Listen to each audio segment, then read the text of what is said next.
Hello and welcome to this week's edition of the Stories Behind the Stories for the February 11th edition of the Neepawa Banner Press. I'm your host this week, Casper Wehrhahn, writer, photographer, and archivist for the Neepawa Banner Press.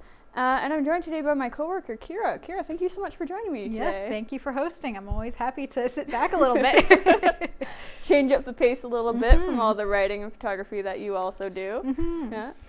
Yeah. We have a big paper this week. We do.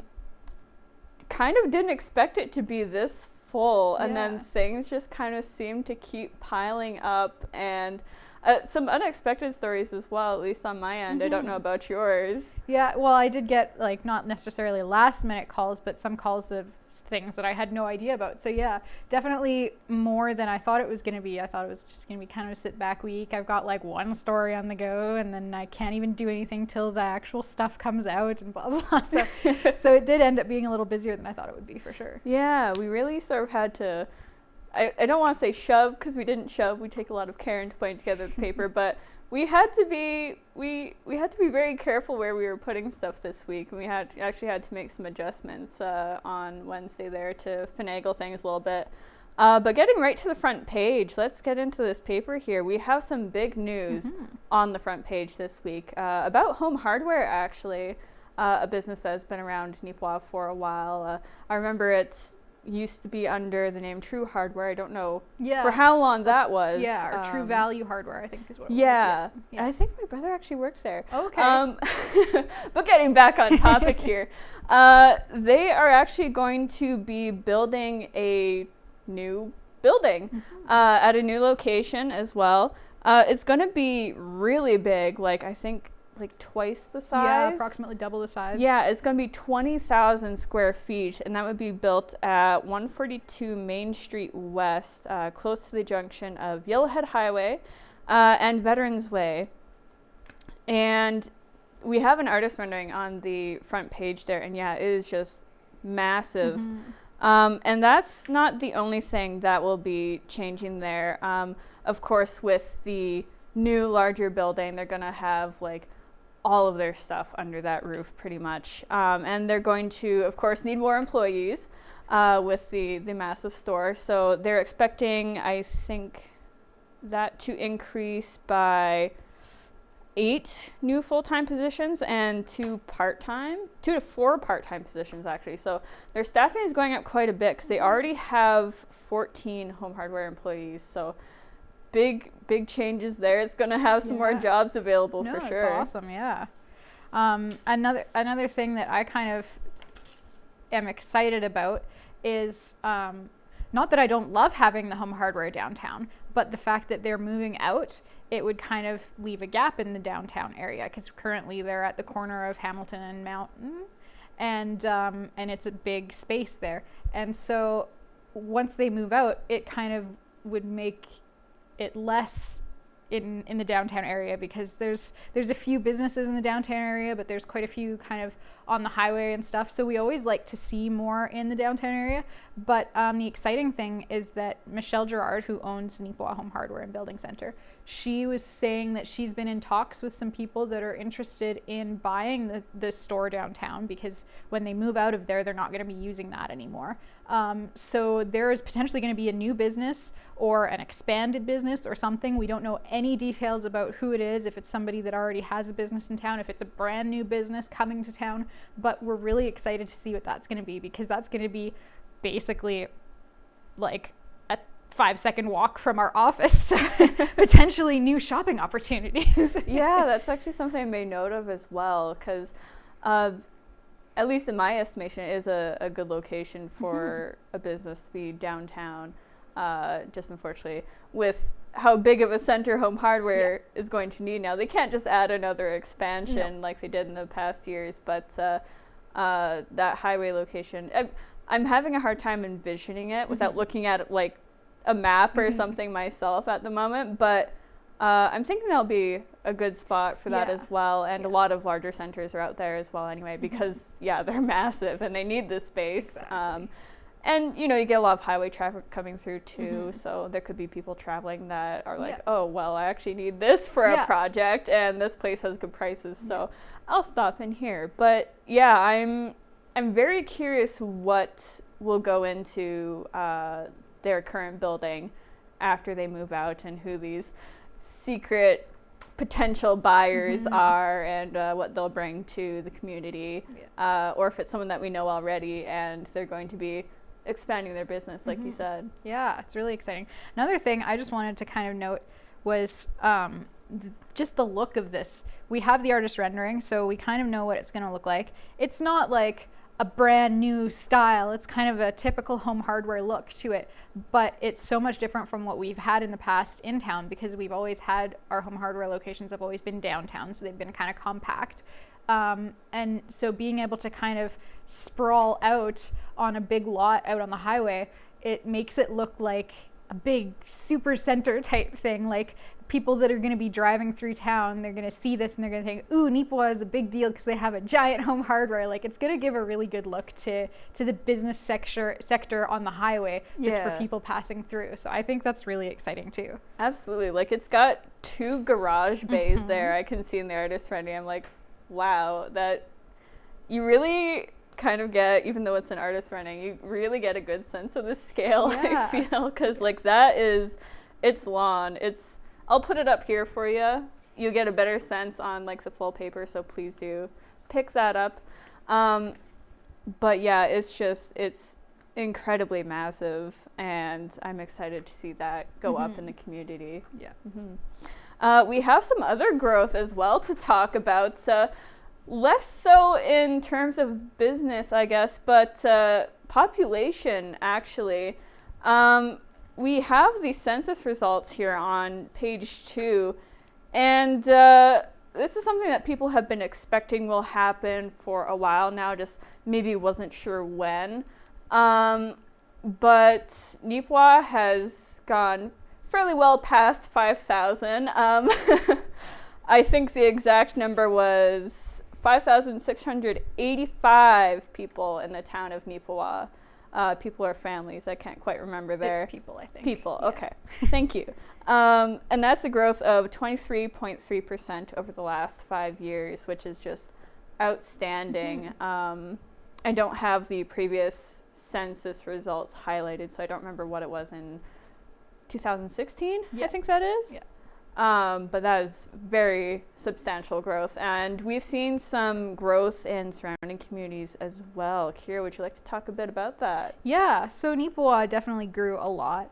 Actually, notably, not quite as much as they did in the last census. I can't remember if it was 25 point something percent. I think it was over 25 anyway percent last time, and this time it's 23. So it's pretty much on par, but it's a little bit slowed down. And when I was talking to the mayor and the economic development officer, Marilyn Crew, they were both saying that they kind of figure that COVID slowed down some of the growth a little bit, because people are a little bit more hesitant to move abroad, because we have had a lot of people come from out of the country to move to Neepawa for jobs. So that kind of slowed things down when COVID happened, but it's still growing, which is amazing. And not only is Neepawa growing, but a lot of the surrounding area is growing. Carberry has seen 4.6% growth. Manitoba has seen 11.9% growth. North Cyprus, Langford, the municipality kind of surrounding Carberry and kind of coming up just south of Neepawa, they grew by 9.7%. They're they surpassed 3,000 now, and they were at 2,700 before.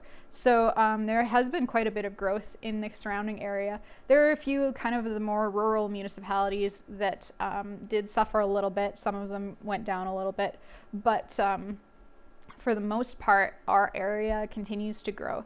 And I think a lot of that has to do with the industries we have in the area. For Neepawa specifically, we have High Life, and their surrounding municipalities would benefit from that as well. So it's really exciting.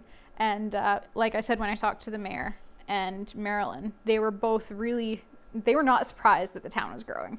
They kind of knew that it was going to be a lot bigger than it had been last census. So, and Blake, he's the mayor, he's been talking about, he's pretty sure that it's been 5,600 or more for the last year or so. Every time he kind of estimates it, he's like, oh yeah, we're almost at 6,000. So he's got a good eye on the growth, and he kind of has a good snapshot before these numbers even came out. He kind of knew that that was probably going to be the case. And yeah, it's really exciting to see it grow. I don't know if he was expecting it to grow by as much as it did, or if he just kind of liked to overestimate, but he said, yeah, he's not surprised at all that it's at 5,600 now, because that kind of has been what it seemed to be growing by. Yeah, and we do have a lot of expansion happening inside Neepawa and around Neepawa, just with like our housing developments, and again, more businesses. We're going to get a hotel, a new hotel, and some other developments that I don't remember off the top of my head here. Yeah, hospital. Yeah. We're going to get a new hospital. Still waiting to hear where that will go, but I'm really curious. I'm excited to see what the verdict will be on that. Well, it was actually kind of funny because when I was talking to Blake, he's like, hopefully in the next couple weeks we will know that detail. But then when Home Hardware announced where they were going to put their new site, that was kind of where some of us had wondered if maybe the hospital would go. So obviously that's not where it's going. We've slashed that from the possibilities. Yeah, kind of stirred the pot a little bit. Now we're like, well, gee, now we really don't know. Yeah. So who's to say? Right. But yeah, it's Blake's estimations for the population were very spot on. More spot on than ours were, to be honest. I don't remember what we all guessed, but it was like nowhere even close, I don't think, to the projected numbers, which we got, I think, on like Friday or something. And the projected numbers weren't even really that close to what it really was. I don't know exactly where those projected numbers came from. Ken has some contact somewhere from somebody that worked for or works for Statistics Canada or something. I don't know the details, but apparently they had projections and they told us around 5,200. I think so. Yeah, 52 or 54. And I think they were still collecting data at that point, so that might be why it was off by that much. But when we got the final results on the morning of Wednesday, when we got into the office, we were just like, okay, wow, we really grew that much. Okay, cool. And we were all kind of baffled for a few minutes there, and they were like, okay, we got to get this on the page. Yeah, and that was what I was talking about like before. The only story that I originally had coming into this week was the census story, and I kind of typed up some stuff, and I knew that Neepawa was going to be growing, so I kind of typed up a basic, really vague story like Neepawa continues to grow by a blank amount, and this is blank percent, and blah blah blah. And I got a lot of the quotes I got were very generalized quotes from Blake and Marilyn before we actually knew the official numbers, because I was trying to get it all written out before we had to go to print, and the numbers weren't going to come out until the day that we went to print. So I wanted to get everything kind of done except for those exact numbers. And then Blake came in that day after he had heard the exact numbers, and he kind of reiterated pretty much the same as what he had said before. So it was a very accurate sentiment from what he had had before. So I basically had the story written except for the exact numbers. But all right, well, we'll get into our next story here, because we have some other developments from actually outside of Neepawa that are fairly exciting. And Kira, this is a story that you covered before last year or the year before. I think it was just last year. I think so, yeah. But Westlake Gladstone has some more news about the pool. As some people may be familiar, they got some funding from Building Sustainable Communities. I had to find it there for a second. To help with upgrading the pool area. Because the current pool right now is like 55 years old, abouts. So they want to have a new pool, have it updated, all that jazz, and just, really sort of improve the pool facilities. And so they've been working on that for a while, since they've announced it, with Western Recreation, to sort of come up with an exact plan on that, to see how it will look, what it will have for like features and whatnot. And they contacted me, I think Monday morning, I believe, directly via email there, with a little render and a news release. I was just like, ooh, this looks good.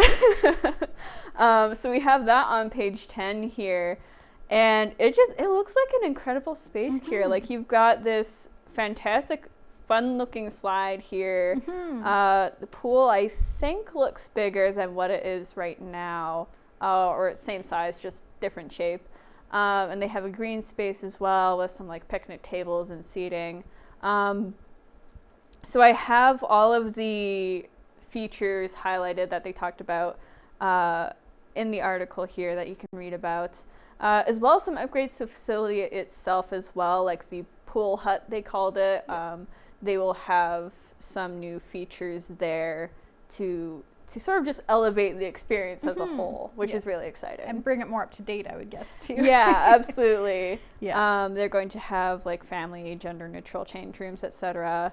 And like features like automatic soap dispensers, just to help keep things a little more sanitary and safe, especially during these times, because, you know, COVID is a thing.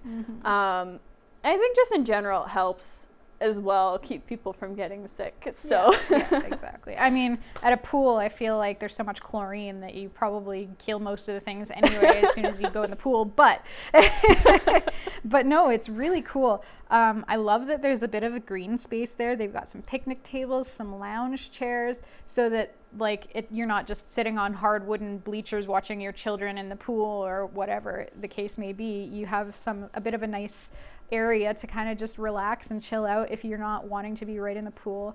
But yeah, it looks like a lot of fun. I've never been to the Gladstone pool as it is right now, but I imagine it's going to be a huge improvement, because it's going to be probably close to or over $600,000 project, because the grant they got was $300,000, and that's about half or something, right? Yeah, Nicole mentioned that when she was sending me stuff as well, that it was like half the projected cost that grant covered. So they have been accepting donations and whatnot from other people as well, and they do have more to fundraise. I wasn't able to get a number on how much was still needed, unfortunately, but definitely if you're curious, you can contact them. I did put the contact information in there, so give a ring, but also definitely take a look at that artist rendering, because it just looks fantastic. And like you said, it looks very comfortable for a recreational space, and that very much seemed to be the focus, I think, just based on what Nicole told me there, because she really seemed to like drive the point home that like we want people to be like have this sense of togetherness and everything, not just inside the pool when they're doing stuff, but outside as well. They can be comfortable and just relax and sort of communicate and whatnot, and just sort of enjoy that sense of community. Yeah. No, it's really exciting. Next up, we have a bit of a different story, but still in a way involves Gladstone, because it is a very huge area that it covers. We're going to be talking about the Whiteman Watershed District for a very special reason, actually. To me, because I am a young'un, I guess you could say. I think I'm going to be 26 this year. You think? Ooh, you can't even remember anymore? No, I can't keep track. What is time? But to me, the Watershed District has always been around, and that obviously hasn't been the case. It's actually fairly young, to be honest. It's turning 50 this year in March. It was officially incorporated on March 22nd in 1972, which I couldn't believe. I thought it was older than that, but it's not. The water's been around for way longer than that. Why wouldn't the watershed be around for that long too? Right? But no, that's not the case. So I was able to do some research on this, and it was very interesting, because it wasn't a subject I was very familiar with. Obviously, as I said, I knew it was around, and we've had some articles from or regarding them in the past, just with like different programs they've done, etc. But this one was a bit of a history lesson search for me. So I go over a bit of the history behind the Watershed District. There's probably some I missed just because, there's only so much our online archives cover just because of how the Neepawa Press, before the Banner bought it, was handled. So there's not a whole lot of Neepawa Press stuff that's on the online archive, so it's harder to search for that in a very timely fashion, unless you have like really solid dates on stuff. But I did get a fair bit, I believe, and I was shocked to learn that, I guess not really shocked, but I was intrigued to learn that this was something that was advocated for so early on. I don't have the exact date there off the top of my head here, but 50s at least, it was a concern for people. But it wasn't able to happen until 1972, and there was a reason for that. And the one that was cited was just that, like, the need from like different municipalities, I believe, wasn't really seen at the time. So it unfortunately didn't happen. And they had to wait a while. And then they made some progress, and they're able to get the legislation that sort of relates to watershed districts amended. So it was tailored more towards, or I guess allowed for more flexibility. So it applied more to the area that would be covered in this, because it's a huge area, like 2,400 square feet, I think it was. I have that. Probably more than square kilometers. Square kilometers or something. Yeah, square feet, that's really small. I was going to say, that's a huge I hope I didn't say feet in the article. It says miles Square in there. miles, thank you.